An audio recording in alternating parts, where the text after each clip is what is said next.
Yo recuerdo estar en una comida familiar y decirle a mi familia, no os preocupéis, he dejado la carrera, en 2 meses voy a estar cobrando 6.000 euros al mes. Aún se están riendo. ¿Os habéis llegado a plantear cerrar Bookline? 3 veces. 8 meses, ningún cliente nos planteamos. Esto quizá no tiene sentido. ¿Cuál ha sido el reto más grande al que os habéis enfrentado mientras montabais el bot de restaurantes? Puede parecer sencillo, pero no lo es. ¿Cuánto dinero habéis levantado? Sí, 1,5 millones. ¿A qué valoración ahora? Sí, hemos hecho... Si tienes un restaurante, sabes que estás perdiendo reservas cuando te llaman en pleno turno o cuando estás cerrado. Antes de continuar con el episodio, quiero hablaros de Bookline, el asistente de voz que te coge cualquier reserva a cualquier hora del día y en cualquier idioma. Si quieres tener más reservas y menos estrés, entra en el link que aparece en la descripción. Prueba una llamada gratis y además tendrás ahora un mes de prueba en tu restaurante. ¿A qué estás esperando?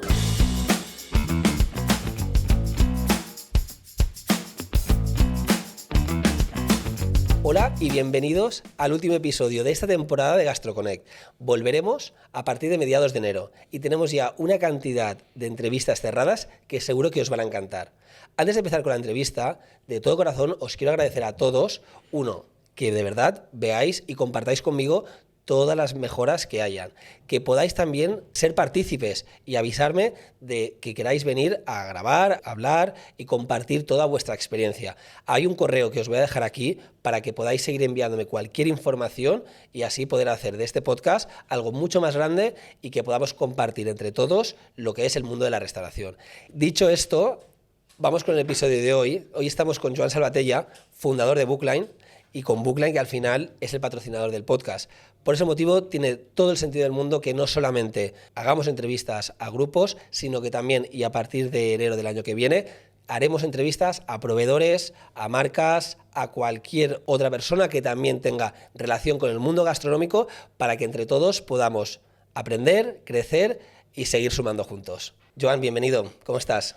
Pues muchas gracias, muy contento. La verdad es que el proyecto está siendo todo un éxito, enhorabuena.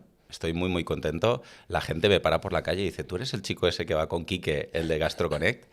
Y la verdad es que muy contento. Muy bien, seguro que no te ha pasado, pero gracias. Sí, en los eventos de restauración pasa. Cuando voy al Mercadona, no. Ahí no pasa. Como decíamos, fundador de Bookline hace ya 7 años. ¿Cómo definirías Bookline? Bookline es inteligencia artificial que responde al teléfono en restaurantes, hoteles, campings, hostales, para automatizar la atención al cliente, con un único objetivo, que es resolver las incidencias más habituales, pero sobre todo para ayudarles a facturar mucho más. ¿Esto empezó en el 2018? Sí. Empezamos, Fede y yo empezamos a programar para Bookline en 2018. Nos quedábamos por la noche trabajando, estábamos por aquel entonces en Accenture, ¿sí?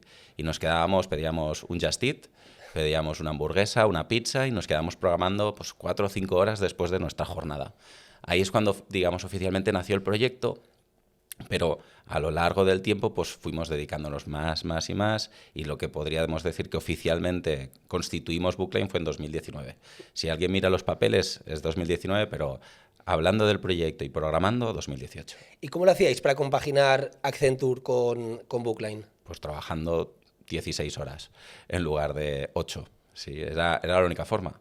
De hecho, yo por aquel entonces trabajaba con Fede en el mismo proyecto, ¿no? Yo era su consultor y él era el analista.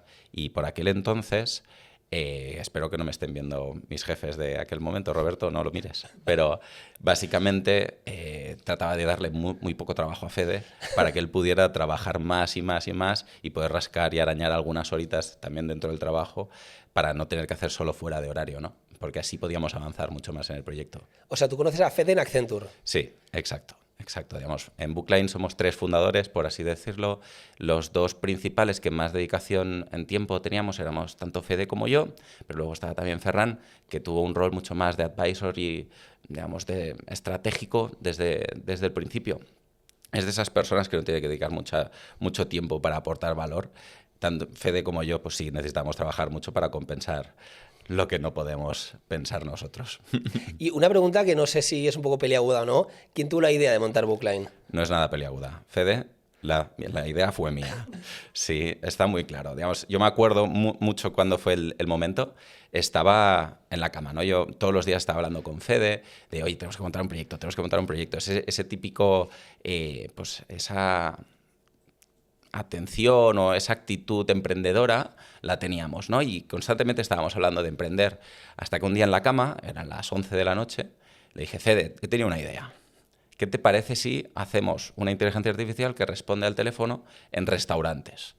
Y él me dijo, venga, lo hacemos. Le dijimos, no hay huevos, a empezar ahora. Y estábamos en la noche, entonces nos levantamos los dos y nos pusimos a programar. No sirvió para nada, fue totalmente una pérdida de tiempo, pero era una forma de demostrar que para poder emprender tenías que hacer algo diferente, tenías que comprometerte más allá de lo esperado, y era la forma de demostrarnos a nosotros mismos de que el compromiso era real, ¿no? Y esa noche no avanzamos absolutamente en nada. Pensamos más en los nombres que no en programar ni en definir nada concreto. Pero ese día es el que nació. ¿Qué nombres tenía en un principio? ¿Qué nombres habíais pensado? No, pues Bookline es book de reserva y line de línea en inglés, y viene a responder un poco, pues, inteligencia artificial que responde al teléfono, de ahí línea, y book, todo lo que son reservas. Y lo hicimos con un propósito generalista, no nos queríamos casar con ninguna industria, porque pese a decidir desde un principio apostar por la restauración, queríamos que fuera general para abrazar otras verticales, ¿no? Por lo que una de las otras ideas de nombre, pues sí que tenía un carácter mucho más definido, ¿no? Y pensamos en Kitchen Line, que ahora lo pienso en retrospectiva y digo, qué horror de nombre, menos mal que no fuimos con ese. Bueno, Kitchen Line quizás hubiera estado mucho más enfocado también a restauración. Sí, exactamente, exactamente. Pero habríamos dejado de lado muchas otras verticales con las que ahora trabajamos y estamos encantados. ¿Con qué verticales trabajáis? Digamos, nuestro principal foco es restauración. Digamos, el 80% de nuestros clientes son restauradores, ¿sí? El 15% son hoteleros y propietarios de campings, y un 5% del sector transporte, con los taxis. O sea, no está mal, hay ya varias verticales que se abarcan desde Sí. Bookline, pero la primera fue restaurantes hace prácticamente 7 años. ¿Y cuándo nace la siguiente? ¿Y por qué nace? Pues nace, digamos, casi persiguiendo esa ambición de tener un mercado mucho más amplio. Nosotros somos una startup y uno de los criterios para los que te valoran si el proyecto vale la pena o no de cara a invertir es cuán grande es el mercado. Y cada vez que fuimos a hablar con los fondos de inversión cuando estábamos empezando, nos decían, el sector de restauración es muy pequeño, no es invertible para startups. No es que no sea una buena idea, es que no tiene lo que necesita para ser un mercado masivo. Y de ahí que teníamos que reinventarnos y apostar por otros verticales. Entonces empezamos a explorar, digamos, hace 3 años empezamos a explorar diferentes verticales. Jugamos con hospitales, con servicio técnico, con bancos, con partidos políticos incluso. Hemos hecho de todo. Y ahí empezamos a abrir, pues, verticales y ver qué es lo que funcionaba. De cara a entender qué es lo que funciona o lo que no funciona, nos hacíamos 3 preguntas. La primera, ¿es un problema grave no contestar el teléfono para esta industria? ¿Sí? Segundo, ¿es una oportunidad de facturación suficientemente relevante como para que decidan invertir por ello? Y tercero es, ¿hay volumen? Porque puede ser que tienes una llamada buenísima que es para facturar, pero solo recibes una al mes. Entonces no compensa invertir en este tipo de herramientas, ¿no? Entonces, bajo estos 3 pilares, identificamos cuáles eran los verticales que tenían más sentido. Y sobre estos decidimos apostar hace 3 años por salud en particular, por hoteles y restaurantes. Y esos eran la base. Fuimos trabajando, creciendo, y vimos que el sector salud quizá requería de un enfoque mucho más dedicado que el que le podíamos nosotros poner, porque estábamos intentando cubrir el que mucho abarca poco aprieta, pues lo mismo. Entonces intentábamos cubrir un poco de todo y resolvíamos de forma muy superficial el problema. Así que decidimos hace 1 año y medio centrarnos en hospitality. ¿Por qué? Porque los problemas que tiene el restaurador son muy parecidos a los del hotelero y al del propietario de campings o al de los hostales. Tienen un canal directo por el que no dan abasto para atender. Digamos, el 50% de las reservas se siguen haciendo por teléfono, pese a que mucha gente les sorprende, y no dan abasto para contestar todas las llamadas, porque todas se concentran, en el caso de los restaurantes, justo antes de comer y justo antes de cenar, y el equipo es cuando más está desbordado, ¿no? Entonces, esto sucede lo mismo, por ejemplo, para el sector del camping. ¿Cuándo llama la gente? Cuando es en temporada alta. En temporada alta están las recepciones a reventar, no pueden contestar. Y cuando es temporada baja, tampoco pueden contestar, porque como no llama casi nadie, no hay nadie en recepción, ¿no? Sucede lo mismo con el sector hotelero. Tiene un problema tan grave que han decidido apostar por contratar call centers externos porque saben de la importancia que tiene atender el teléfono en su caso, porque son oportunidades de revenue perdidas. Y entonces nos decidimos centrar en aquellos verticales que tenían mucha sinergia entre sí y que tenían una problemática parecida. Y de ahí, por ejemplo, el sector del taxi para nosotros es un sector estratégico en la medida en la que a los hoteles les encanta que nuestra inteligencia artificial no solo te pueda gestionar reservas, sino que también te pueda pedir un taxi que va a llegar a la puerta, ¿no? Esto no lo puede decir nadie más que nosotros. Estabas hablando de que restaurantes, hoteles, campings son verticales que han evolucionado, han crecido mucho, pero también me gustaría centrarme mucho en la parte de salud.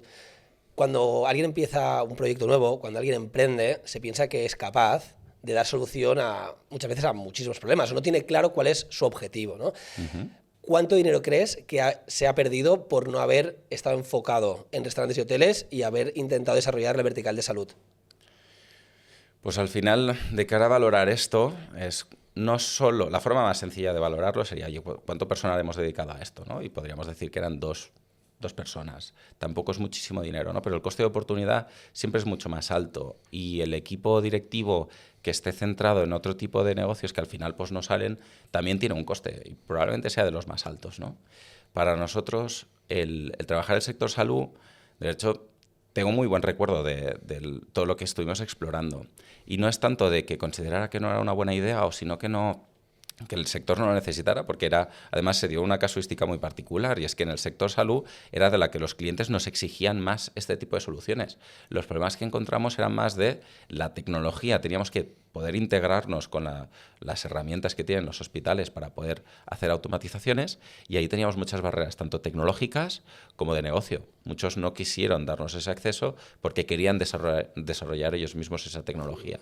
Entonces, el coste de oportunidad... No te sabría decir una cifra, pero realmente fue, oye, pues un año y medio de trabajar en cosas que hoy en día no han servido, ¿no? Pero quien no juega no aprende, quien no se arriesga no gana, ¿no? Pues ahí tuvo sentido. Tengo muchas ganas de continuar con toda esta parte, que después vamos a ampliar para conocer bien tu visión, pero antes de avanzar en la entrevista, quiero conocer también al Joan que hay detrás de todo esto. El Joan que empezó carrera universitaria en Ingeniería Informática y Telecomunicaciones, ¿verdad? ¿Hiciste algún máster? Sí, de hecho, yo estudié 2 carreras, hice Ingeniería Informática en la Universidad de Lleida y empecé el año siguiente Ingeniería Industrial, sí, especialización en electrónica. ¿En Barcelona? No, en Lleida también. igual, sí. Entonces, cuando ya terminé la Ingeniería Técnica en Lleida, quería continuar para hacer la superior, pero justo era el cambio de plan, que el plan Boloña tan famoso. Entonces me dijeron que no podía continuar en Lleida, que tenía que irme a Barcelona a hacer un máster. Entonces dije, vale, pues corté el grado en Ingeniería Industrial y fui a Barcelona y dije, venga, voy a hacer 2 másters. Yo muy flipado de mí. Dije, yo puedo con todo, ¿no? Entonces hice un máster en Ingeniería Informática y un máster en Automatización y Robótica. Realmente esto de los robots ya iba conmigo desde hacía mucho tiempo. Pero sí que tengo que decir que no llegué a terminar el máster de Robótica porque yo quería ser emprendedor, no quería trabajar para nadie y dije, esto de los másters no sirven para nada, solo sirven para que te contraten. Y dije, no hace falta que lo termine. Entonces me animé a emprender mi primer proyecto, que no fue Bookline, que fue un fracaso, y luego tuve que buscar trabajo y ese máster sí que me habría servido. Entonces, si hay alguien que me esté escuchando que dice, oye, voy a dejar la carrera, no lo hagas. Realmente sirve aprender, sirve conseguir esos títulos para luego tirar adelante porque no siempre la vida tira para donde tú crees que va a ir. ¿Cuál fue el primer proyecto que montaste o intentaste montar? 1000 Profes se llama. Era un portal que cruzaba profesores particulares con clases, ¿sí? Por aquel entonces el portal más conocido era Tus Clases Particulares. Entonces, allí tú ponías como persona que quiere clases, decías, oye, necesito profesor de matemáticas. Y si tú eras profesor, ponías, oye, yo soy profesor de matemáticas, te puedo ayudar en esto, en esto, en esto. Pero tenías que ir mirando todas las ofertas para ver cuál encajaba. Y dije, oye, podemos aquí aplicar inteligencia artificial para hacer ese match, ¿no? Y entonces decidimos lanzarnos en este proyecto. Por aquel entonces monté el proyecto, no fue idea mía, yo me uní como CTO en el proyecto y el que era el CEO, el que se encargaba de la parte comercial, me dijo, oye, tú haz la tecnología, yo me encargo del resto, ¿no? Y ahí lo que descubrimos es que después de todo ese tiempo el proyecto no fructificó, las cosas... Hubo ciertos engaños por el camino, algo de dinero que tuve que poner luego yo de mi bolsillo porque no aparecía nadie para pagarlo. Y fue un fracaso total. Yo recuerdo estar en una comida familiar y decirle a mi familia, no os preocupéis, he dejado la carrera, pero en 2 meses voy a estar cobrando 6.000 euros al mes. Aún se están riendo. Y Perdón. Joder, vaya. Bueno. Y entonces esta fue tu primera experiencia como CTO. Sí, correcto. ¿Te gusta programar? Me encanta programar. De hecho, a día de hoy, pese a que en la empresa ya somos más de 65 personas, sigo programando. Esta mañana estaba programando y esta noche estaré programando. Se cierra este proyecto, que no sale adelante. ¿Y cuál fue el siguiente proyecto que montaste? El siguiente proyecto fue entrar en Accenture. Vale. ¿En qué año? Esto fue 2016, probablemente. En ese momento tenía una deuda que tenía que pagar, no tenía forma de conseguir ingresos. Llevaba trabajando como autónomo, pues probablemente llevaba ya 3 años, pero hacía páginas web para poder vivir, para poder hacer alguna cosilla. Iba aprendiendo mucho. De hecho, como una pequeña anécdota, yo estuve trabajando en un club de cannabis, que les monté todo el software de gestión de socios. Sí, es muy curioso. Aprendí muchísimo y la verdad es que tengo muy buen recuerdo de esa gente. Como comentario adicional, por si me escucha mi madre, lo que más le gustaba de mí es que yo no consumía y que por eso se fiaban de que estaba lo que les orgullosa hacía. de ti porque trabajas en una empresa de cannabis, pero sin consumir. Correcto. No, entonces, por aquel entonces aprendí muchísimo de tecnología, porque como autónomo, ostras, yo vendía cualquier cosa. Me decían, oye, tengo un lector de tarjetas y necesito poder controlar quién entra en el club y quién no. Evidentemente no tenía ni idea de cómo se tenía que hacer, pero me las buscaba para aprenderlo, decir, yo no te preocupes, yo lo voy a hacer. Y con esa actitud fui aprendiendo más y más y más de tecnología, que ahora en retrospectiva, pues me da una visión muy, muy completa de lo que es la tecnología y de cómo la podemos utilizar para cumplir con los criterios de negocio, ¿no? Que eso es al final lo que importa. La tecnología es el medio, no el fin. ¿Y esos 2 años en Accenture, crees que te fueron bien? Me fueron de maravilla. Yo de inteligencia artificial no sabía prácticamente nada. Ahí es donde conocí a Roberto Diñeiro. De hecho, no solo fue mi mentor y ni mi jefe, sino que a día de hoy es uno de mis grandes amigos con el que aprendí todo lo que sé hoy. Bookline no existiría si yo no hubiera pasado por Accenture y todo se lo debo a Roberto. Estabas hablando mucho también de la inteligencia artificial, pero hace 8 años. Sí. La gente, seguramente como yo, soy el del 99% de la población, hace 5 años, o sea, hace más de 5 años prácticamente no conocíamos nada o eran todo oídas, pero sin nada tangible. Sí. ¿Cómo se veía la inteligencia artificial hace 8 años? Claro. Estamos utilizando la misma palabra para describir cosas distintas. De hecho, la inteligencia artificial o el machine learning existe desde los años 70. Lo que antes había muchas limitaciones, te diría, a nivel de infraestructura. Los servidores que se utilizaban para entrenar los modelos de inteligencia artificial estaban muy, muy limitados. Entonces, en 2016 estábamos aplicando los mismos algoritmos, pero con una infraestructura muchísimo más potente. Y ahí estábamos empezando ya a descubrir cosas que a día de hoy pueden parecer triviales, pero por aquel entonces era un gran avance, ¿no? ¿Qué es lo que qué proyectos estuve haciendo en Accenture? Para que nos hagamos una idea, en esa tecnología pre-ChatGPT, que me gusta, no es que fuera como antes de Cristo y después de Cristo, es antes de ChatGPT y después. Hubo un gran boom que a nosotros nos ha ayudado mucho a nivel de evangelizar, pero también nos ha dañado mucho en expectativas generadas que la tecnología todavía no está ahí, ¿no? Entonces, ¿qué es lo que había antes de ChatGPT? Pues eran algoritmos de inteligencia artificial que te permitían, por ejemplo, un modelo predictivo. Tú podías, a partir de todo un conjunto de datos, por ejemplo, precios de un inmueble. Tú podías construir un modelo predictivo que, dado los metros cuadrados y la ubicación, te decía pues cuál podría llegar a ser el precio que tiene en el mercado. Esto pues es una regresión lineal, algo tremendamente sencillo, estadística, ¿sí? Eso es el machine learning y eso es la inteligencia artificial, es estadística. Entonces, ¿qué otras cosas se podían hacer? Algoritmos de computer vision, de visión por ordenador.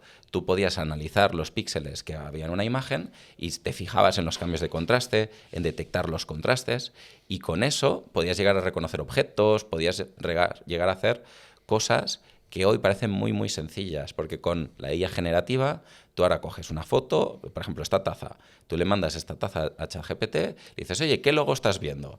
Y te dirá automáticamente, oye, estoy viendo el logo de Bookline, ¿sí? Esto, con las tecnologías de antes, era tremendamente complejo. Tenías que construir modelos en particular que pudieran reconocer ese logo en concreto, ¿no? Entonces, ¿qué es lo que ha cambiado esencialmente? La cantidad de datos que utilizamos para entrenar la inteligencia artificial, de ahí que se están construyendo data centers, digamos, en masa. Digamos, las ventas de NVIDIA se han más que multiplicado por 20 de lo que venían haciendo, porque se están construyendo muchos data centers, todo con GPUs de NVIDIA. ¿Por qué? Porque necesitamos esa infraestructura para poder hacer estos entrenamientos. Y segundo, ya estamos utilizando prácticamente todos los datos que hay en Internet para entrenar estos modelos. Eso es lo que ha cambiado drásticamente, pero la tecnología es prácticamente la misma. Es estadística aplicada para hacer predicciones y para describir los datos que tenemos. ¿Crees que hubiera sido muy diferente el haber montado Bookline pre-ChatGPT que por ChatGPT? Bueno, nosotros empezamos pre-ChatGPT. Realmente fue muy, muy distinto. De hecho, me gusta poder contar que a Bookline ChatGPT primero le perjudicó muchísimo. Nosotros habíamos encontrado una tecnología que podía resolver la problemática que había en los restaurantes con la tecnología del momento. Y eso era muy, muy difícil. Era realmente muy, muy difícil. Tuvimos que encontrar, digamos, heurísticas y casuísticas muy particulares para poder hacer lo que estábamos haciendo, que parecía magia. Hoy, con ChatGPT, es muy sencillo, bueno, es más sencillo hacer lo que nosotros hacíamos entonces con más de 2 años de desarrollo, ¿no? Entonces, aquí la gracia hoy está en cómo podemos combinar los enfoques tradicionales con los nuevos, porque los nuevos pueden parecer maravillosos, pero no son la panacea. No sirven para todo y tienen muchos problemas que los enfoques anteriores no tenían, ¿no? Entonces hay que quedarse con lo bueno de uno y con lo bueno del otro. Entonces, ¿qué diferencias ves entre cómo se ha desarrollado Bookline, es decir, esta herramienta pre-COVID, pre-ChatGPT, y cualquier otra herramienta, cualquier otro bot que se haya desarrollado después de esta era digital? Sí, la clave de Bookline, digamos, de por qué funciona y por qué está creciendo tanto, son 3. La primera es que hemos desarrollado una tecnología que ya se empezó a utilizar muy pronto. Eso nos generó un reconocimiento y una construcción de marca que nos ha ayudado a que la gente se anime a probarlo. Segundo, hemos desarrollado un equipo que se centra únicamente en el onboarding de los clientes, porque no se trata solo de la tecnología, sea pre-ChatGPT o post-ChatGPT, sino de tener un equipo que se dedica a, sin ningún tipo de fricción, instalar esa inteligencia artificial en el restaurante, en el hotel, sin que ellos tengan que hacer nada. Y tercero, la clave es tecnológica. Evidentemente, como comentabas, las tecnologías de ahora, las post-ChatGPT, es IA generativa. Esta IA generativa puede alucinar, cuesta mucho de controlar. Y cuando tú te estás jugando la reserva, no te puedes permitir una alucinación. Y ahí es imprescindible combinar las tecnologías de antes con los beneficios que te dan este tipo de tecnologías, porque no los podemos obviar. En Accenture, ¿cuánto estabas cobrando? 40.000. 40.000. Y pasas de Accenture, bueno, al revés, ¿en qué momento pasas a decir, oye, dejo Accenture y entro en Bookline? Pues fue un momento complicado. A ver, yo recuerdo estar hablando con Fede, venga, va, tenemos un buen sueldo, pero tenemos que dedicarnos a tiempo completo. Llevábamos 1 año trabajando por las noches y siempre te faltaba tiempo. Y si te tenías que hacer una reunión, era realmente complicado, no podías hacerlo, digo, voy a pedir vacaciones. Entonces, era muy difícil, porque programar lo puedes hacer a cualquier hora, pero cuando tienes que ir a hacer una visita para ver un cliente, no puedes. Entonces, ahí tuvimos que tomar la decisión. Venga, apostamos por esto. Y yo recuerdo esta frase que me dije a mí mismo de, mucho será que en 1 año no empecemos a cobrar ya algo, ¿no? Que esto no funcione en 1 año. Digo, si no, no tenemos que hacerlo. Y todavía me arrepiento de ese momento, sí, porque tenía una posición muy cómoda. Recuerdo tener unos ahorros, digo, con esto me da para vivir 1 año. Y ahí, pues, bueno, pues te animas, dices, venga, vamos a dedicarnos a tiempo completo. Pasó 1 año y ni cobraba nada, ni me quedaban ahorros. Entonces empecé a estirar el dinero como podía. Ahí mi mujer, Rocío, me ayudó muchísimo.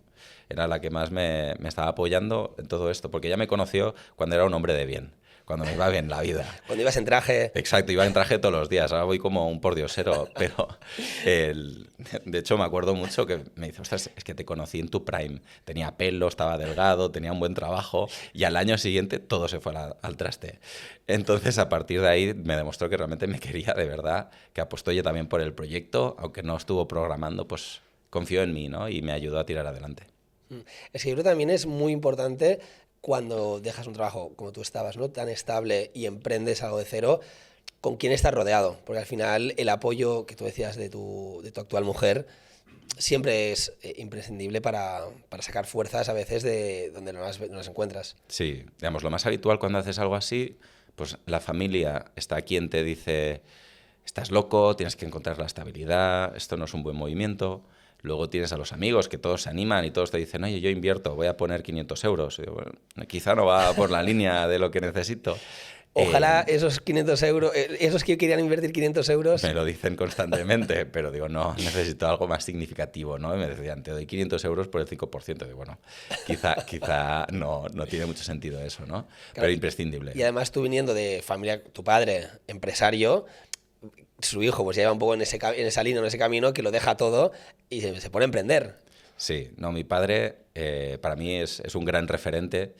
Y yo, digamos, espero y ansío el día en el que pueda decir y escucharle que está orgulloso de mí. Aún me cuesta, porque va diciendo por ahí que soy un estafador, porque es un empresario tradicional. Él es de empresas de que pues, cuando la constituyes, de que da beneficios desde el primer año y a partir de aquí reinviertes los beneficios y le haces crecer, crecer y crecer, ¿no? Digamos, él es ese tipo de emprendedor que ha levantado un proyecto pues, millonario de la nada, ¿no? Él era carnicero, digamos, vino de la más humildad, desde ahí. Y yo he aprendido mucho con él, pero no de emprendimiento, es justo lo contrario, ¿no? Él piensa que la bolsa es un desastre, invertir en bolsa es un timo, que las startups son un timo, es más tradicional, ¿no? Entonces, cuando él no me lo dice, pero yo lo sé que lo hace, mira las cuentas públicas de la empresa y dice, estás perdiendo dinero. Y dice, ¿cómo es que te has comprado una casa? ¿Con qué dinero lo has hecho? Digo, porque tu empresa no da dinero. Entonces, bueno, me lo dice en tono más jocoso, pero sí, totalmente de acuerdo con él. Qué bueno. Pues oye, qué bueno de verdad también tener a Rocío. Gran parte también del éxito de Bookline, estoy convencido que ha sido gracias a ella. Pues sí, no, porque digamos, esto de emprender es muy emocional. Hay unos momentos en los que tú estás muy motivado y puedes con todo y otros en los que estás tremendamente deprimido. Ahí es muy importante encontrar compañeros de viaje, que te acompañan en eso, ¿no? Y Fede, pues ahí me ayudó muchísimo, porque cuando él estaba arriba, yo estaba abajo, y cuando él estaba abajo, yo estaba arriba y nos compenetrábamos muy bien, pero cuando los dos estamos abajo necesitas que tu entorno también te apoye y ahí Rocío fue imprescindible y lo sigue siendo a día de hoy, porque realmente es complicado. Era muchísimo más fácil tener una empresa de 2 personas que no tenían ni que cobrar a tener que aguantar una empresa que tiene que pagar la nómina todos los meses. Joder, qué bueno. Entonces, ordenando un poco tema de fechas, en el 18 empezáis con la idea. ¿En qué mes del 19 dejáis Accenture? En enero de 2018 empezamos a programar. ¿Vale? ¿Sí? Septiembre de 2018 dejamos Accenture para dedicarnos a tiempo completo. Septiembre de 2019 constituimos la sociedad. Y ese año era el que creíais que ya ibais a empezar a cobrar y de momento seguíais después de un año sin cobrar nada. Correcto. Digamos, básicamente constituimos la sociedad porque teníamos que empezar a facturar al primer cliente. Sí. ¿Teníais al cliente ya en ese momento? Sí, por eso constituimos la sociedad. ¿Quién fue? Fue Diego del Alpendre. ¿Sigue siendo en cliente a día de Mallorca. hoy? Sí. Buah. Sí. Y muy orgulloso, ¿eh? Es un tipo uruguayo extraordinario. Tiene una pizzería allí en Mallorca. Es muy recomendable. Muy recomendable. De hecho, si puedo nombrar a tres restaurantes, me gustaría nombrar al Panioli de Edu. Digamos, él fue el primero en poner nuestra tecnología cuando no facturábamos. Básicamente fue el conejillo de Indias. Sin él, Bookline no existiría hoy. Por desgracia, el restaurante ya no continúa adelante. Sí. Es muy difícil, y muchos de nuestros oyentes lo sabrán, de tirar adelante un negocio de restauración. Es de los más difíciles y él fue el primero en confiar en nosotros y muy agradecido. ¿Sabes que Panioli ganó varios premios de las mejores bravas de Barcelona? Sí. Y cada vez que íbamos a verlo nos invitaba a una tapa de bravas. Sí. Es espectacular. Yo jamás he probado unas bravas como las que hacen en Panioli, ¿eh? De verdad, eran realmente distintas. Totalmente. Y no le dejaban al cocinero cambiar la receta. Cuando hablaba con él me decía, es que me tienen aquí martirizado, le gusta tanto a la gente que no me dejan cambiarla, yo quiero cambiarla. Pero sí, realmente un éxito. Sí. Entonces, Diego del Alpendre fue el segundo, fue el primer restaurante que trabajaba con Cover Manager, con el que fue el primer software con el que nos integramos y fue de los primeros a empezar a pagar, ¿sí? Y el tercer cliente del que tengo muy buen recuerdo, yo creo que ha estado en el podcast ya, que es Miguel del Cortile. Hombre, sí, tanto. Sí. Miguel también es de los grandes referentes para mí en restauración. Cuando empezamos a hablar solo tenían 3 locales y hoy tienen ya 7. Sí. Y se acumulan los premios a la mejor pizza año a año de España y del mundo. Sí, digamos. Es una persona extraordinaria, es un innovador nato. Cada conversación con él vale oro. y la verdad es que estoy muy orgulloso de verle todo este crecimiento que ha tenido, ¿no? Estoy muy, muy contento. Entonces, siempre hay mucha más gente de la que me acuerdo y de la que valoro mucho, pero sí que quería resaltar a estos tres que los recuerdo en especial. Pues mira, ahora que hablabas de Miguel, bueno, yo ahora, a día de hoy, estoy muy rodeado de proveedores también de software, sobre todo a la restauración, y muchos me hablan de, ostras, he estado con Miguel, ostras, he estado con Miguel, ostras, he estado con Miguel. El tema es que muchos de estos proveedores están empezando. ¿Qué te quiero decir? Que Miguel es de las personas que mejor saben entender el mercado a nivel de digitalización, a nivel de probar y a nivel de entender qué es lo que necesita su grupo de restaurantes, ¿no? Entonces, ¿por qué crees que gente como Miguel está tan a favor, ¿no?, de probar las herramientas tecnológicas y hay otros que les cuesta un poco más o son más reticentes? Miguel es una persona muy digital. Tiene una agencia de marketing digital, ¿no? Entonces, está siempre a la vanguardia de lo que te puede ayudar en tu negocio. Y eso ya te da una actitud de conocer a la gente y de descubrir herramientas que es diferencial. Pero igual que en cualquier industria están los innovadores y los que vienen cuando ya está todo hecho, ¿no? Me gusta comentar que Chus, de Boca Miranda, ¿no? En Miranda de Ebro. Este hombre es un innovador nato. Digamos, Chus, un saludo desde aquí, porque yo me acuerdo ir en coche con Fede hasta Miranda de Ebro para poder instalarle Bookline a Chus. Y cuando estuvimos hablando con él, pues tenía unas gafas de pasta así muy, muy reconocibles. Era una persona que lo ves y dices, es un innovador. Se sabe todas las herramientas que existen y las quiere probar todas, ¿sí? Eso es lo que hace que un restaurador pueda destacar por ese ámbito, ¿no? Pero no hay que desdeñar tampoco el restaurador que viene más tarde. ¿Por qué? Son menos innovadores, porque les cuesta mucho más confiar en estas innovaciones, porque innovar tiene un coste. Nosotros, como hablábamos antes, ¿no? Nosotros innovamos y hicimos esto en salud y nos equivocamos.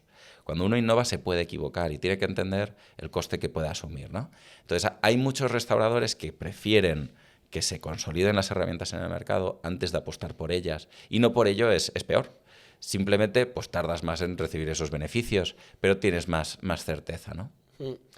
Decías que fuiste hasta Miranda del Ebro, ¿no?, a instalar un teléfono, básicamente. Pero esto ya lo hacíais también con los primeros, ¿no? Porque recuerdo que hay alguno que incluso lo sigue teniendo algún teléfono. Sí, no, hicimos una ruta por España. Recuerdo, estábamos hablando con Fede, mirando el CRM, ¿no? Oye, pues tenemos a 15 clientes que llevamos 4 semanas que no estamos avanzando, que lo quieren pero que no pueden por un tema técnico. Y dijimos, vamos, da igual donde estén, vamos. Y cogimos el coche y pues fuimos haciendo la ruta. Pues primero fuimos a Zaragoza, luego fuimos a Miranda de Ebro, acabamos en Bilbao, de Bilbao fuimos a Salamanca, de Salamanca fuimos a Madrid, y de Madrid ya nos volvimos a casa, que estábamos hartos. Y cada vez que íbamos haciendo una parada íbamos a saludar a clientes que llevábamos hablando con ellos por teléfono pues quizá 3-4 semanas, pero que por un tema técnico, puramente técnico, no podíamos avanzar. Dijimos, pues vamos y lo arreglamos. Y eso era lo que nos hacía diferenciales, el que te preocupas por no solo darles una herramienta y que ellos se apañen, sino resolverles el problema. Si tienes un problema, yo me acuerdo que en particular Vida y Comida en Salamanca, estos tenían un problema con la fibra óptica, porque tenían el restaurante en un edificio histórico y no llegaba la fibra óptica, por lo que tenían un problema con el teléfono. Entonces fuimos nosotros y fuimos con un router allí que tenía una antena que era especial para ese tipo de sitios cerrados para resolver el problema. Digo, porque si tú quieres Bookline, yo te lo consigo, no te preocupes. Y a veces tienes que hacer estas cosas que no escalan para tirar adelante el negocio. Qué bonito recuerdo, o qué bonito también ver que todos estos primeros clientes continúen a día de hoy. Pero claro, tendrán estos clientes, ¿no?, que decías que les tienes tanto cariño, pero de repente os coméis el COVID. Sí. De hecho, muchos de nuestros clientes que estaban trabajando con nosotros antes del COVID, varios tuvieron que cerrar. Sí, entonces, uno de los recuerdos que tengo más fuertes del COVID, por suerte por aquel entonces solo éramos 2. Entonces no tuvimos que preocuparnos del sueldo de nadie, seguíamos sin cobrar. Entonces, bueno, pues aguantamos más. Un año y medio después seguíais sin cobrar. Sí. No, digamos, siempre he tenido que conseguir trabajos extra y trabajando como autónomo para poder al menos tener algo de ahorros y pagar el alquiler. Pero lo que más recuerdo de los clientes en esa época fue que muchos, por ejemplo, el Barry, El barri tuvo que cerrar. Eran clientes nuestros y tenía muy buen recuerdo de ellos, de Albert Adrià, y tuvieron que cerrar por el COVID. Pero por un recuerdo amargo también hay un recuerdo muy alegre, y es que cuando se liberaron las restricciones, muchos de esos clientes nos volvieron a llamar, de lo primero que hicieron. Y ahí es cuando me di cuenta, ostras, realmente estamos haciendo algo que es útil. No solo nos contratan cuando las cosas van bien, sino nos contratan para que las cosas vayan bien. Y eso para mí fue determinante.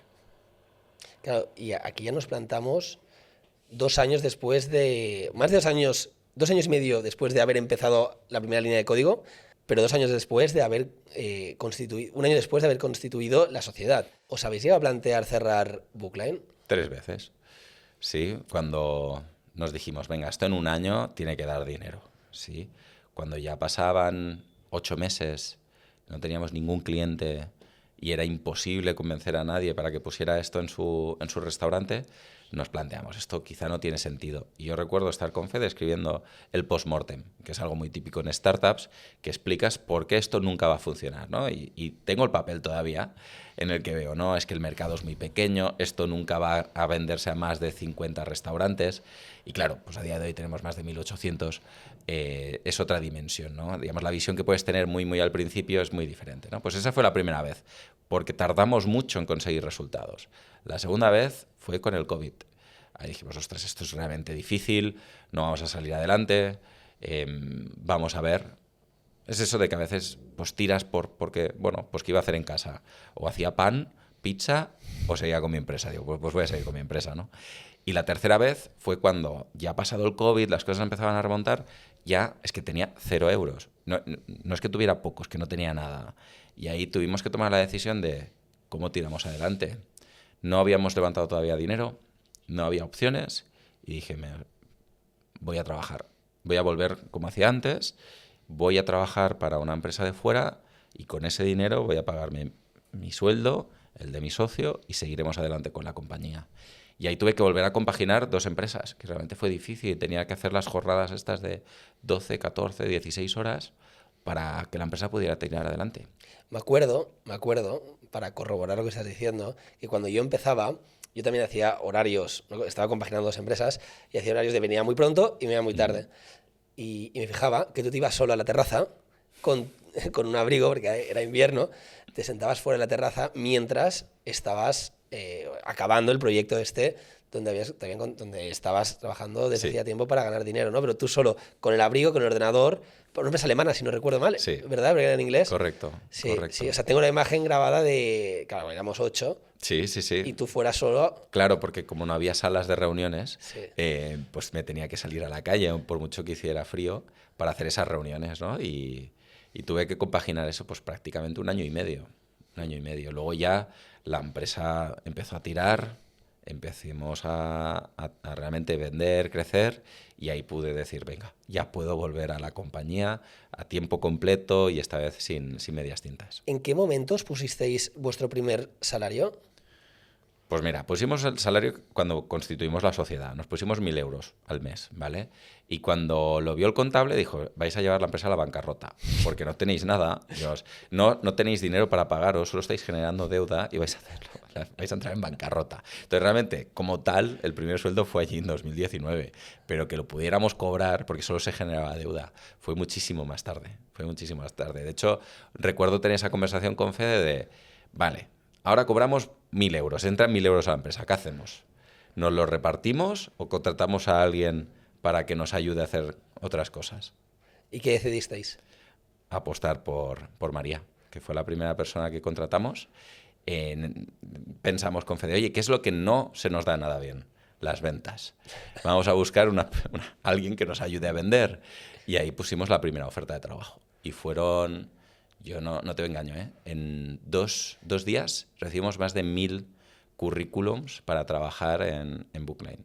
Pero no porque fuéramos una empresa espectacular, sino porque el mercado estaba muy mal. ¿Cuándo fue esta incorporación?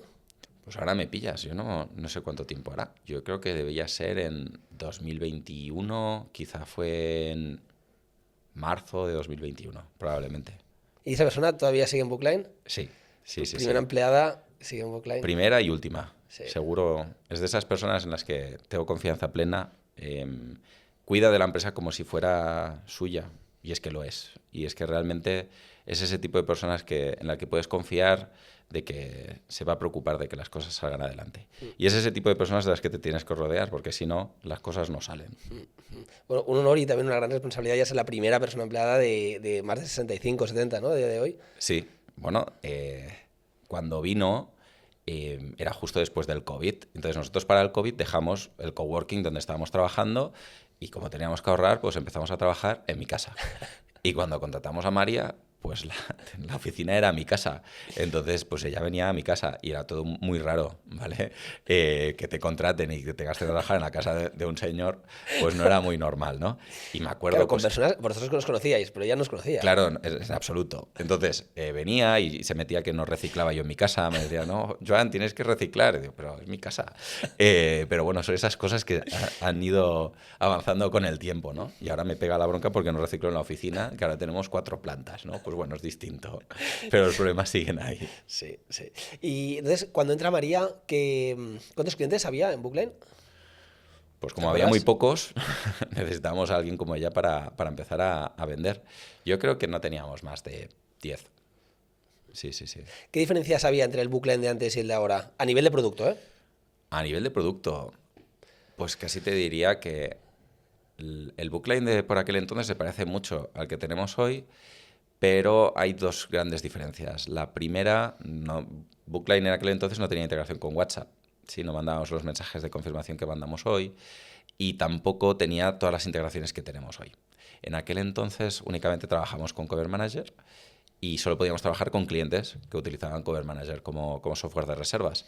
La gran diferencia hoy es que estamos integrados con más de 25 softwares, digamos, no solo softwares en España, sino también el líder en México, que es OpenTable, el líder en Portugal, en Italia, que es TheFork, el líder en Francia, que es Zenchef. Con todos los grandes referentes, pues estamos ya integrados y ahí nos ha abierto el mercado para poder empezar la expansión internacional. Entra María, el dinero que había era solo para pagar su salario. ¿Cómo empieza a crecer Bookline a nivel de facturación? ¿Alguna ronda o vosotros pusisteis más dinero? No, digamos, los primeros pasos para que nosotros nos animáramos a hacer una ronda teníamos que convencernos a nosotros mismos de que esto tenía sentido. Necesitamos conseguir esa primera atracción, ¿no? Hasta que no llegamos a los 3.500 euros, casi 5.000 euros de facturación mensual, no nos animamos ni siquiera a ir a tantear puertas para plantear esta ronda, ¿no? Una vez llegamos, eso sí que lo hicimos con la ayuda de María y de Mercedes. Mercedes fue la segunda persona que incorporamos, que entró también como comercial, porque María nos había engañado. Sabía que eso de vender no iba con ella, pero sí que realmente se preocupaba por los clientes y ahí pasó de un rol más comercial a un rol más de atención al cliente, que donde también teníamos que dedicarnos en corazón y esfuerzo. Y entonces contratamos a Mercedes, que también fue determinante para conseguir esos primeros clientes. Ella realmente sí sabía vender. De hecho, me acuerdo mucho de la entrevista, que fue, de todas las entrevistas que habíamos hecho, fue la única que consiguió vender en la llamada de prueba. Estuvo, pues le dijimos, oye, tienes que llamar aquí y a ver qué tal, qué les dices. Y entonces ella se animó, llamó y cerró el cliente en esa misma llamada. Nos quedamos estupefactos, dijimos, esta mujer la tenemos que contratar. Entonces, desde entonces que sigue con nosotros y muy, muy contento de que así sea. Entonces, cuando conseguimos esos clientes y llegamos a los 3.500, 5.000 euros de facturación mensual, dijimos, oye, con este crecimiento orgánico que estamos consiguiendo, el bootstrapping típico, y no es suficiente. Nos está faltando poder invertir más en tecnología, en marketing, en contabilidad, porque yo llevaba la contabilidad, que yo soy ingeniero, que no es lo mío, pero yo hacía pues ahí la contabilidad en Excel, era una barbaridad. Entonces, ahora los auditores lo han ido viendo y dicen, uy, qué desastre había aquí, suerte que ya está todo arreglado. Pero todo en ¿no? regla, ¿no? Exacto, ahora está todo en regla, menos mal, porque se ha puesto gente capaz a arreglarlo, ¿no? Pero en aquel entonces, pues tenías que hacer un poco de todo. Y ahí dijimos, venga, vamos a hacer esta primera ronda. Y es lo que dicen, ¿no? Family, Fools and Friends. Pues empezamos a contactar con esas personas y ahí Ferran, el tercer socio, fue imprescindible. Realmente Fede y yo éramos unos niños que estábamos con un proyecto que parecía que empezaba a funcionar, pero necesitábamos a alguien que tuviera la visión y el conocimiento y que generara esa capacidad de decir, si está él en el equipo, esto va a funcionar, ¿no? Y eso fue por lo que apostaron por nosotros.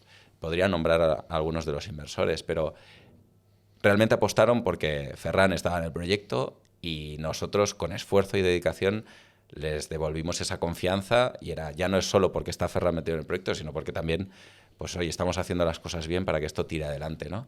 Y en esa primera ronda levantamos 200.000 euros. ¿A qué valoración?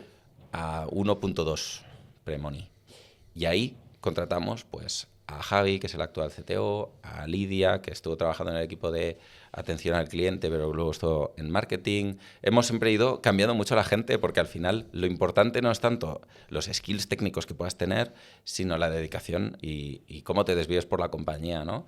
También en ese momento entró Joanra, que es el responsable de operaciones dentro de la compañía. Entraron esas primeras piezas que están ahora vertebrando toda la compañía. ¿Os costó mucho levantar estos dos primeros 200.000 euros? Por suerte, como todo el mundo venía referenciado por Ferran, no costó tanto como realmente cuesta.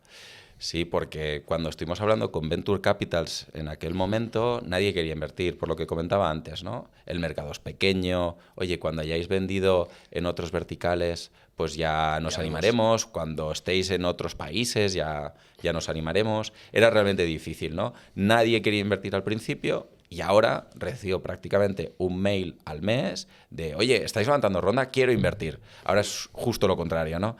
Siempre cuando se acaba desbalanceando. Cuando más lo necesitas, nadie quiere apostar, y cuando ya no lo necesitas, todo el mundo quiere entrar. ¿Te acuerdas de algún no que recibiste de, ostras, no creo en este producto, o, ostras, la valoración es demasiado alta? Soy muy rencoroso, sí, me acuerdo absolutamente Por de eso te lo todos y saco. cada uno de ellos, pero prefiero no decir No, pero, quién, o sea, quién fue. no quién, pero llegó a pasar. Sí, ha pasado, ha pasado. Digamos, hemos llegado a compartir propuestas económicas que, si hubieran sabido evidentemente lo que iba a pasar, pues les habría ido muy, muy bien. Claro, es que a todo lo pasado siempre... Claro, es todo que el eso mundo es lo lo difícil. sabe. Yo lo pienso en retrospectiva, digo, esos dos niñatos que están montando este proyecto, Claro. yo tampoco habría puesto mi dinero ahí. Yo creo que hicieron bien, que es muy sensato. Al final, cuando alguien invierte en una startup, casi está apostando más por la gente que no por el proyecto en sí, porque es lo que es realmente determinante. Y cuando todavía no tienes credenciales y estás montando el proyecto de cero, pues es realmente muy difícil apostar. Yo no diría que se equivocaron, yo creo que hicieron muy bien, aunque en retrospectiva dices, pues les habría ido bien. De hecho, en particular, mi cuñado, me gustaría hablar de él porque él se enfadó mucho conmigo porque él quería invertir. Ostras, ¿no invirtió? No le dejé, Ostras. porque decía, mira, a mi cuñado lo voy a ver, digamos, cada domingo, pues voy a casa de mi madre, Sí, comemos sí. juntos, y como el proyecto no funcione, me lo va a recordar cada domingo de mi vida. Y digo, no quiero eso en mi espalda. Entonces le dije, no puede ser, no sé qué. Y claro, pues ahora me lo recuerda. Dice, cabrón, si me hubieras dejado, me habría ido súper bien. Ya lo Quizás él siento. también se hubiera comprado una casa. No sé, no da para tanto, pero realmente, ahora me recuerda esto, pero bueno, dentro de lo que cabe, prefiero que me recuerde eso Claro. que no lo contrario. Sí. Bueno, al menos estás casado, felizmente casado con ella, y al menos Rocío ya es la que se puede beneficiar Sí, de todo. exacto, bueno. También lo sufre, lo Sí, sufre. no, total. Ya cerráis la primera ronda, en el 2021 más o menos, ¿no? Si no recuerdo mal. ¿Qué hacéis con todo ese dinero que recibís En la primera ronda, en la primera ronda? digamos, nos sirvió para empezar con las primeras contrataciones y delegar muchas de las cosas que hacíamos nosotros, ¿sí? Digamos, lo que te comentaba antes, ¿no? A nivel de contabilidad, pues, oye, pudimos contratar a una becaria para que nos ayudara a gestionar las facturas, a poder hacer este tipo de cosas. Entonces, ¿qué conseguimos con esa ronda? Tiempo. Conseguimos tiempo para nosotros centrarnos en otras cosas y que eran, digamos, más determinantes para el futuro de la compañía. Y en base a eso fuimos cimentando también la base para escalar, porque si lo haces todo entre dos personas, realmente no puedes ir a ningún lado, ¿no? Entonces la primera ronda fue para eso. Cuando realmente cambiaron las cosas fue en la segunda.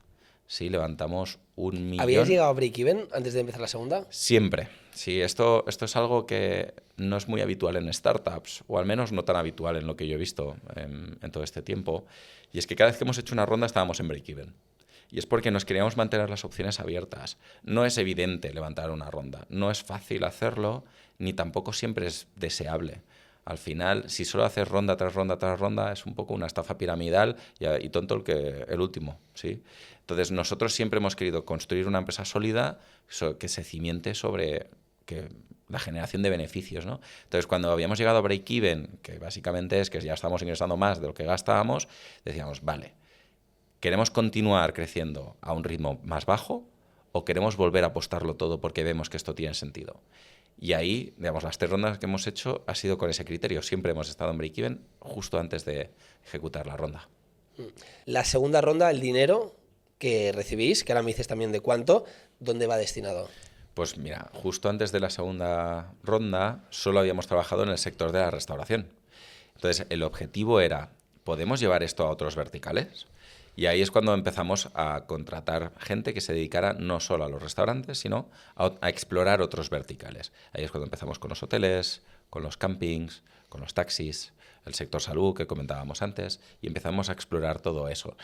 Con esto llegamos a valorar y realmente entender a dónde tenía sentido apostar más y dónde no. Entonces, esa época fue muy de exploración. Justo los casos que comentaba, ¿no? Pues nos equivocamos muchísimo en esa época y vimos que quien mucho abarca poco aprieta. Eso lo aprendimos en esa época a raíz de la segunda ronda.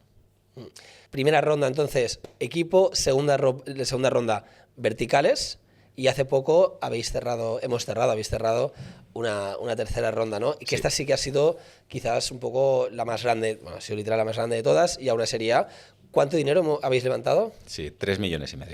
¿A qué valoración ahora? Sí, hemos hecho 15 millones. Sí, entonces el objetivo de esta segunda ronda ha sido crecimiento internacional, ¿vale? Con todo lo que es el sector de la restauración y consolidación dentro de aquellos verticales que en la anterior ronda estuvimos explorando y que hemos visto que hay un problema real. Y estos verticales son alojamientos, en el que incluimos hoteles, campings, hostales, todo tipo de negocio que se dedica al sector hospitality. Y ahí es cuando decidimos que Bookline iba a ser inteligencia artificial para el sector hospitality. Y aquí ya se decidió que salud fuera, ¿no? Y apostar por la parte más de travel Exacto. a nivel internacional. Eso es. Muy bien. ¿En qué punto se encuentra a día de hoy Bookline? Pues mira, estamos por terminar el año un poco por encima de los 3 millones, ¿sí? Estamos vendiendo a más de 16, creo que 18 países y tenemos... Sí, porque se pueden contar Luxemburgo, Correcto. Grecia, que no ha habido Sí, uno, exacto. Panamá. Digamos, cuando uno empieza a contar Paraguay. países es fácil crecer en número, pero digamos, a día de hoy la realidad es que el 80% de nuestros clientes siguen en España, ¿sí?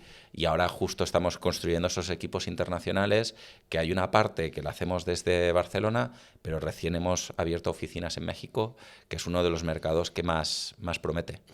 ¿Por qué crees que México es uno de los mercados que más puede tirar?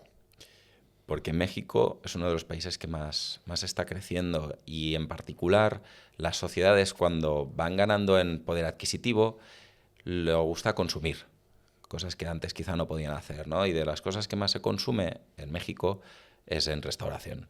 Los negocios que se están construyendo allí me gustan por 2 cosas. La primera, porque tiene una restauración extraordinaria y que es un polo de atracción de toda Latinoamérica en general, y segundo, porque la restauración organizada de allí tiene una mentalidad muy americana. Entienden los negocios, saben que si para ellos una herramienta como puede ser Bookline o cualquier otra herramienta no es un gasto, es una inversión, y saben el retorno que le va a generar ese tipo de inversiones. El crecimiento que hemos tenido desde que hemos abierto las oficinas allí es 5 veces cualquier otro país en el que estamos trabajando. Realmente tienen algo diferencial como cultura, como sociedad, y el sector en particular lo está haciendo muy, muy bien. ¿Has estado no recientemente? Sí, he estado allí y bueno, para hacer el tema de las oficinas y estamos abriendo la filial allí. Y la verdad es que el equipo que tenemos allí es extraordinario. Llevamos trabajando con ellos 1 año y medio y estoy encantado con ellos. El sector de la restauración me dio una bienvenida espectacular. Me invitaron a comer, a cenar, de fiesta. La verdad es que no, ¿cómo me voy a quejar cuando me tratan así, ¿no? Estoy muy, muy contento. Quizá lo llevan, cuando empiezas las cenas las empiezas muy pronto y las acabas muy tarde. No, sí. ¿Las viste? Empezamos la comida a las 4 de la tarde. Sí. Y digo, pero como comentan tarde, pero lo juntamos ya con la cena y luego ya salimos de fiesta. Bueno, reuniones para cerrar. Todo reuniones de trabajo, sí. Además que la gente están, digamos, muy relacionados entre ellos, les gusta mucho la fiesta. A ver, seguro que hay gente que no, pero la mayoría del sector les gusta tratar bien a la gente, el hospitality lo llevan en la sangre y cuando viene alguien de España también lo tratan de maravilla.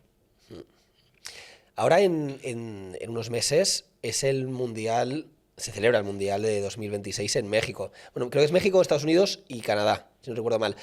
¿Crees que puede influir mucho el aumento de Bookline en México gracias a la llegada del Mundial a México? Totalmente. Cuando estuve yo, justo estaba la Fórmula 1.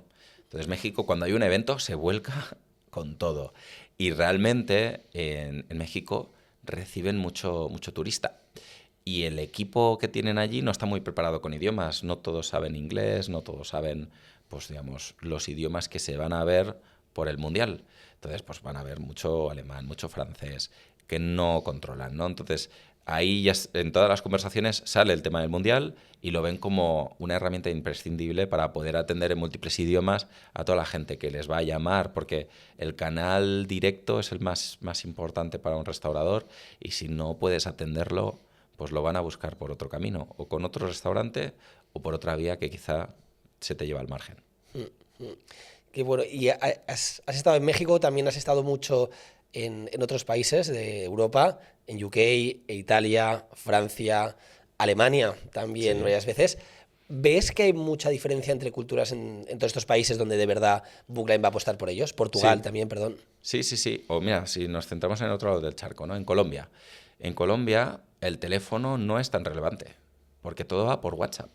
Están locos por el WhatsApp. Y el poder dar una buena atención por ahí es imprescindible. Mientras que nuestra palanca para poder entrar en muchos grupos o restauradores independientes aquí en España o Portugal es el teléfono, porque sigue siendo muy relevante. En Colombia es el WhatsApp. No les importa el teléfono, ¿no? Pero ¿cuál es la esencia que hay detrás de todo esto? La conversación. Digamos, la mejor interfaz es ninguna interfaz. Necesitas poder hablar y explicar las cosas, es mucho más práctico, es mucho más fácil, ¿no? Entonces, en Colombia lo hacen por WhatsApp, en el resto de países europeos el teléfono sigue teniendo un poder muy relevante, ¿no? Me comentabas por Alemania, UK, digamos Francia e Italia, todos en general tienen un nivel de reservas por teléfono muy parecido, ¿sí? Y a nivel cultural, ¿crees que va a tener sentido en todos estos mercados un asistente de voz como Bookline? Sí, digamos, a nivel cultural hay una cosa que tienen todos en común y es que el sector valora mucho el hospitality, ¿sí? Y valora mucho digamos, que su equipo con el que trabaja sea local.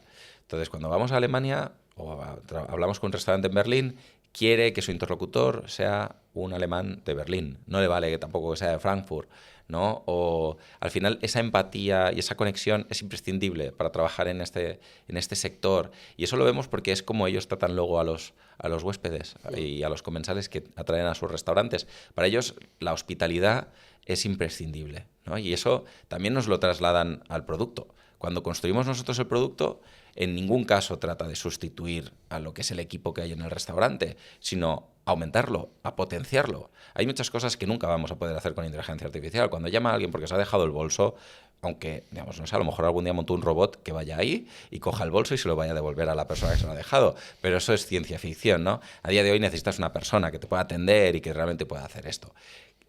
Necesitamos ir de la mano. Lo que no tiene ningún sentido es que cuando en un beach club de Ibiza te llaman en julio, que el teléfono está que arde, que nunca contestan porque está todo lleno, y te llama alguien porque... ¿Por qué te va a llamar? Pues a lo mejor para hacer una cancelación. Y no le contestas porque como está todo lleno y estás perdiendo la oportunidad de ahí revender la hamaca, ¿sí? O a lo mejor, digamos, en fin de semana está todo lleno.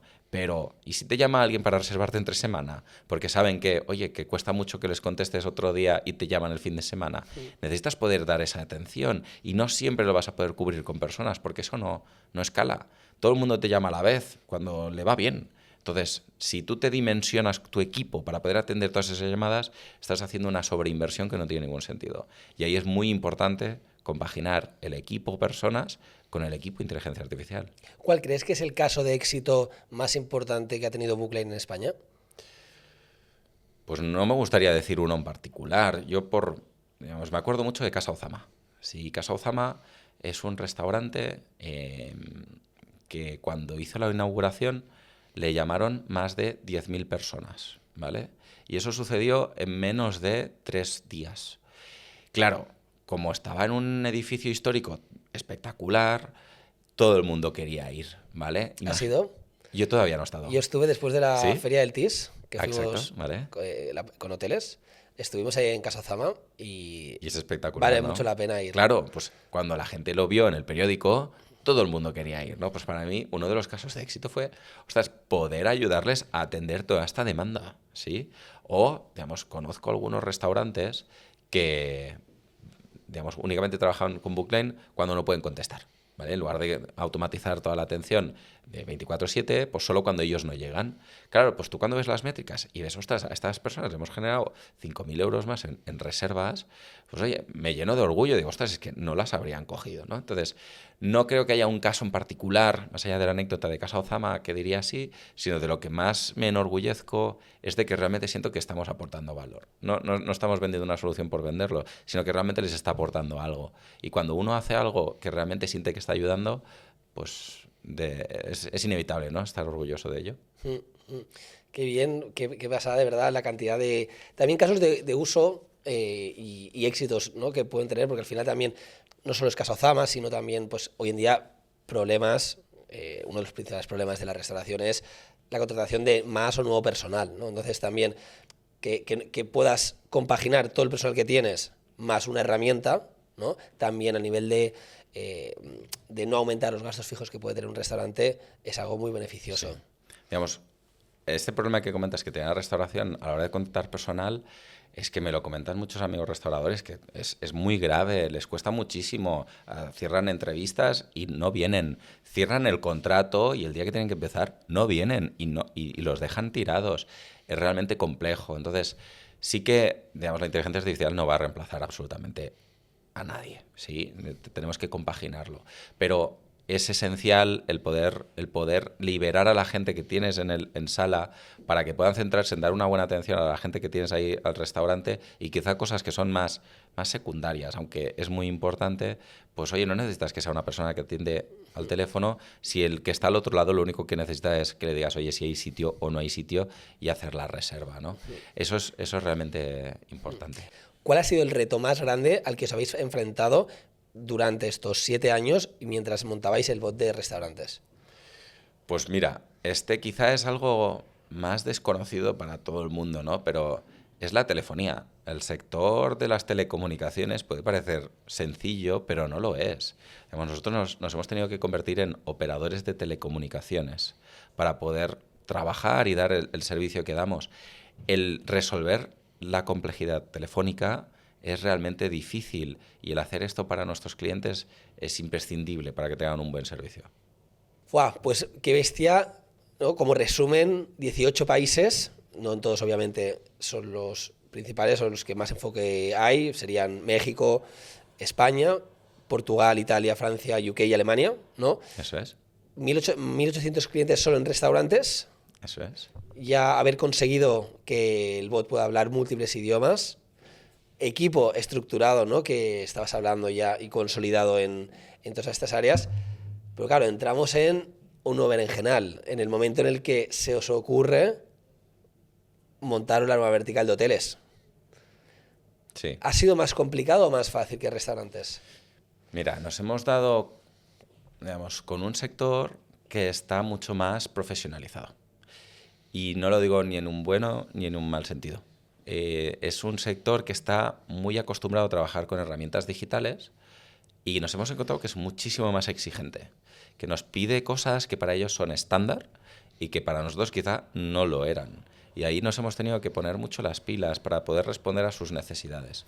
También son grupos, o digamos, los grupos hoteleros, que tienen unas necesidades, digamos, más grandes, en el que necesitan pues cobertura 24/7 a nivel de incidencias, que necesitas un producto que no esté integrado únicamente con una herramienta, sino con 5. Entonces, ahí hemos tenido que acelerar mucho, tanto en tecnología como en especialización a nivel comercial. Digamos, el sector de la restauración tiene muchas particularidades que con este tiempo, pues hoy en 7 años al final ya las hemos ido conociendo, pero que hay algunas que trasladan al sector hotelero y otras para nada. Entonces, una de las lecciones que me llevo de empezar a trabajar con el sector hotelero es que tiene una actitud muy revenue, orientada al revenue, ¿sí? Ellos entienden muy bien la importancia que tiene una llamada no atendida y saben que vale la pena invertir por ello. Mientras que cuando hablamos con un restaurador, ni siquiera se ha planteado que tiene que automatizar estas cosas o que está perdiendo dinero por no contestar al teléfono. Mientras que el sector hotelero son plenamente conscientes y están como muy abiertos a, oye, cuéntame más, necesito una herramienta. No sabía que vosotros existíais, pero el problema sí que saben que lo tenían, mientras que en restauración ni siquiera a veces son conscientes de todo el dinero que están perdiendo ahí. Quizá también por la cantidad de comisiones que luego pagan a las OTAs. Sí, digamos, a mí es una de las preguntas que más me gusta plantear para iniciar el debate es ¿por qué la gente sigue llamando por teléfono a un hotel? Y sobre todo cuando no estás en el sector hotelero te lo preguntas más. ¿Por qué? Como la experiencia personal es reservar todo online, dices, ¿quién sigue llamando? Pues justo tú dabas con la clave. Hay mucha gente que llama porque sabe que en las OTAs, Booking, Expedia, cobran una comisión. Y dices, voy a llamar a ver si me hacen precio. Y ahí tienes la oportunidad de oro, tú como hotelero, de aprovechar esa llamada y convertirla. Le dices, oye, te doy un 10% de descuento. Es inferior a la comisión que te están cobrando. Y ahí convertirlo y estás ganando dinero, ¿no? Sucede lo mismo en restaurantes, ¿eh? Que hay mucha gente que llama aunque ya está todo lleno. Entran en la web, lo ven y llaman igual. Dicen, a ver si me hacen un huequito. Esto en México pasa muchísimo. Lo del huequito es extraordinario. Pero ahí tienes una oportunidad de oro, que lo decía Juan Roche, el de Mercadona. Dice, no puede ser que alguien entre en una de mis tiendas y se vaya con las manos vacías. Pues lo mismo tiene que hacer con un restaurante o un hotel. Digo, si alguien llama a tu hotel, no se puede ir sin haberle vendido algo. En restaurantes hacemos mucho cross-selling, esto especialmente para los grupos. Si alguien llama para el restaurante que está lleno, aprovechalo, véndele algo, véndele el restaurante de al lado, véndele algo. O un pedido, cualquier historia, tienes que aprovecharlo, ¿no? Entonces, en el sector hotelero, esto también lo veo que es muy, muy relevante y ahí sí que lo entienden mucho más. Y ahí sí que ya tiene muchas figuras alrededor de esto para poder hacerlo bien. Un chascarrillo, te sé que te gustan los chascarrillos. Has comentado lo de Juan Roche. En enero sale una entrevista que me hicieron. Si alguien sabe las dos entrevistas, verá fantástico. que nombramos hacemos el mismo ejemplo. ¿En serio? De verdad, de verdad. Me avanzo ya para que no quede...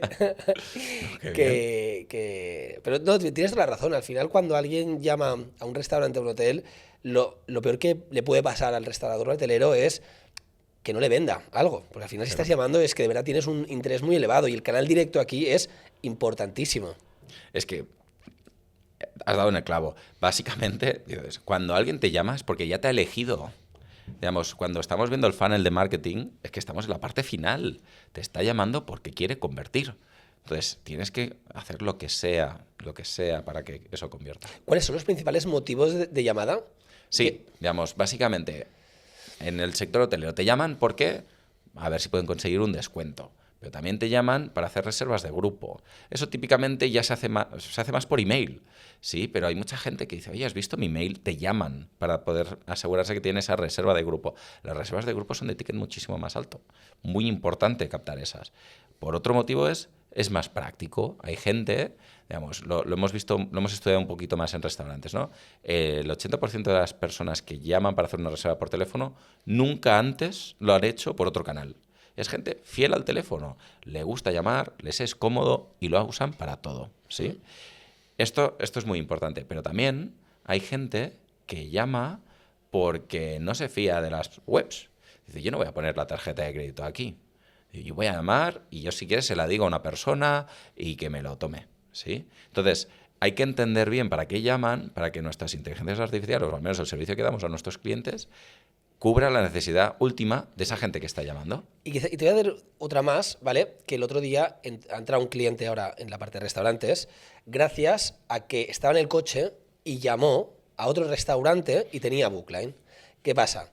Muchas veces nos encontramos en situaciones que o no podemos hacer reservas por el móvil directamente, o que no tenemos a mano el ordenador, o que estás pasando por la calle y no puedes estar tal, y lo primero que te viene a la mente es, voy a llamar, que al final simplemente clico un botón y ya sé que voy a hablar con alguien, ¿no?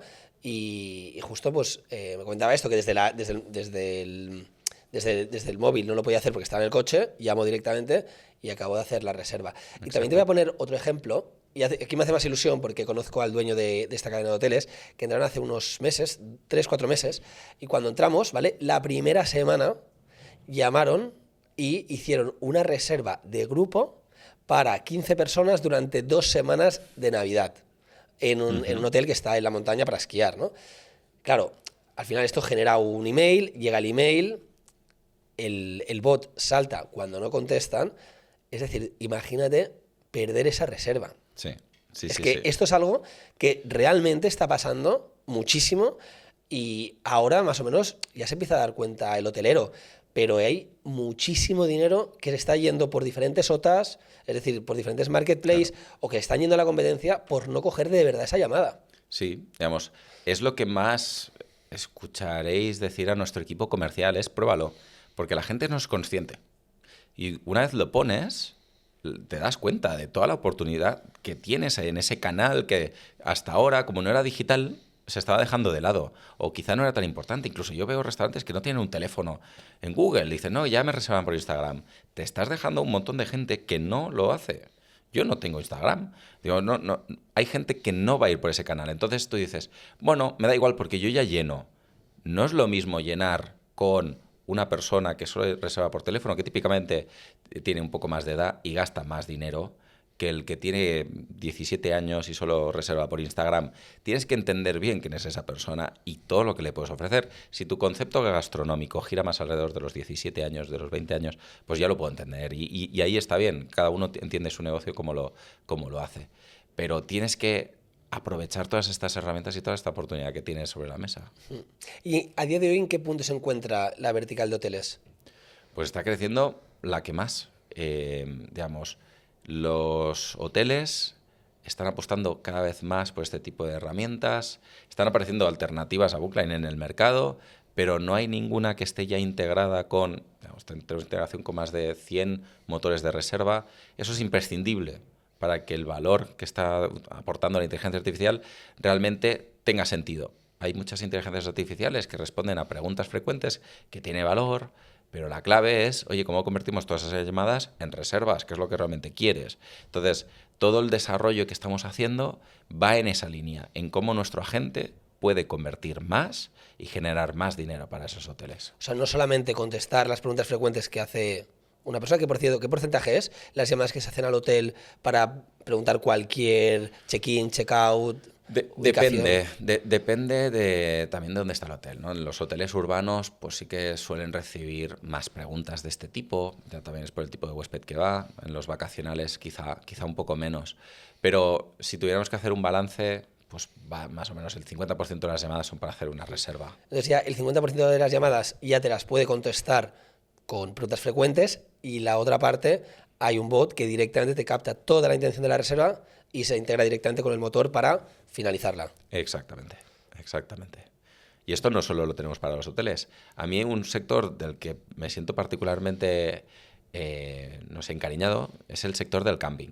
Sector del camping, hay unos 1.200 campings en Es España. que te pega, a ti el camping. Sí, la verdad es que sí. Yo soy muy de tanto el camping como los hostales. Yo Sí. voy mucho a hostales. Bueno, tú y yo cuando vamos a Madrid vamos a hostales. Exacto. Que somos los únicos que vamos a hostales. Pues sí, Hemos la de verdad, cambiarlo. tendríamos que a ver si algún cambiarlo. hotel, mira, si nos escucha algún hotel, a ver si algún hotel nos saca algún descuento. Pues sí, Para cuando vayamos ahí no nos quedamos en los hostales. me parece bien. A ver si alguno Compartiendo se anima. habitación en Atocha. En el sector del camping me gusta mucho porque es una industria que se vuelca mucho por los demás, digamos, por el resto. No entienden, oye, mi camping compite con tu camping. Tiene un sentimiento de industria muy, muy sólido y entre ellos se recomiendan. Hace nada hemos estado en la gala del camping que organiza la Federación Española del Camping. Y yo estaba hablando con un cliente y a la que pasaban 3 o 4 propietarios más, les decía, ven, tienes que probar Bookline, que me está funcionando de puta madre, te va a encantar, además son majísimos.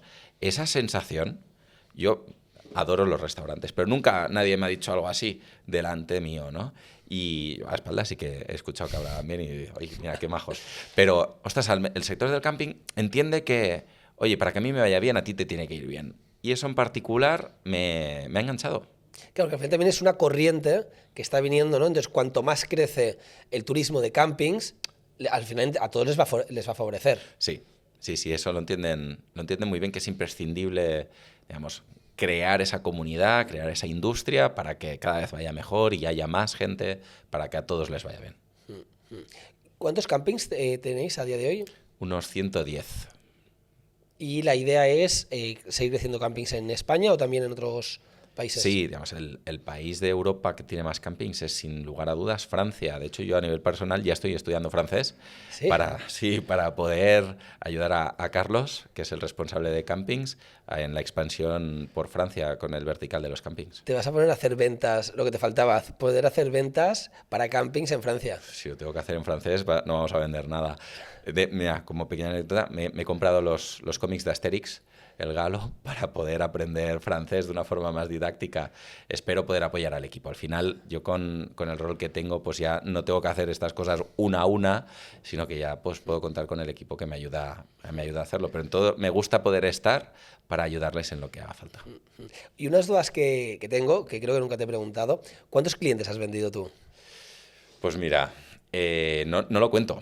No lo cuento. ¿No lo cuentas o no lo cuentas con las manos? No.